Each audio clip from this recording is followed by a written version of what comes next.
that's sorted out. Now, what about the driver? I've done an analysis of the previous work, and it's been extremely successful for the last 6 months. The Atalanta force, the first maritime OHQ for the European Union, has established its presence in the Indian Ocean and the Gulf of Aden. We've delivered our success in the World Food Programme, support for the World Food Programme running into Somalia.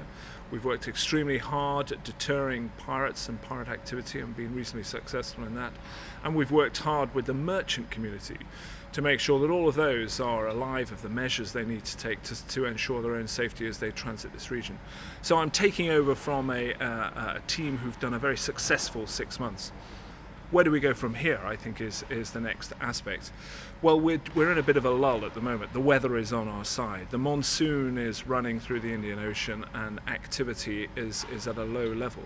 That doesn't mean to say that we're on top of it. No, far from it. We don't want to be complacent. We need to just reappraise our operational plans, look at how we operate with the other military forces in the region, be those the coalition forces from Bahrain or NATO or the Indian, Chinese, Japanese, all sorts of the military forces, to make sure that when the weather eases in September, we can continue to deliver the success to both the World Food Programme and the merchant community that we had up until about May and June of this year. So that's my immediate objective. We have recently announced the extension of the European Union mandate. It was due to expire in December of this year, and the EU has taken a decision to run it on for another year, which is hugely positive and is important.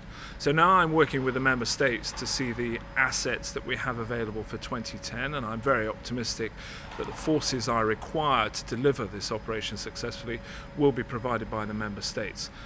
With regards to the assets that we have, it's a huge area of ocean. 2 million square miles.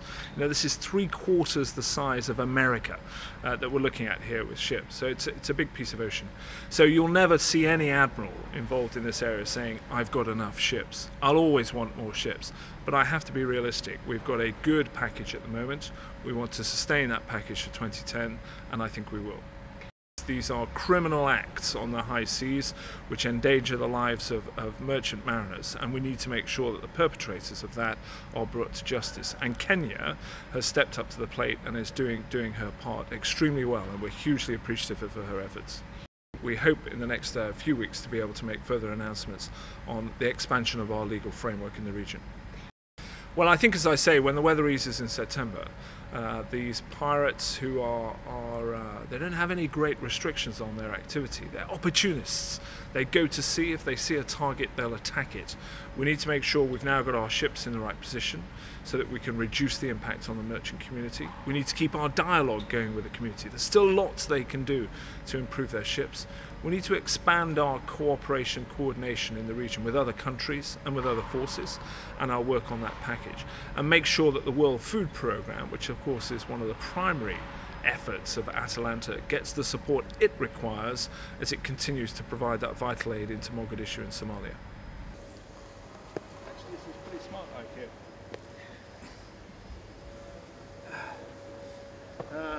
No, I mean, the Ultrix gets into Brussels at 9:30 last night. So you learned a bit yesterday, about hotels and flights and so on.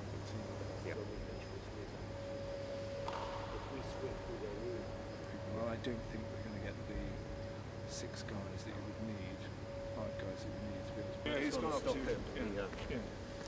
defence. Yeah.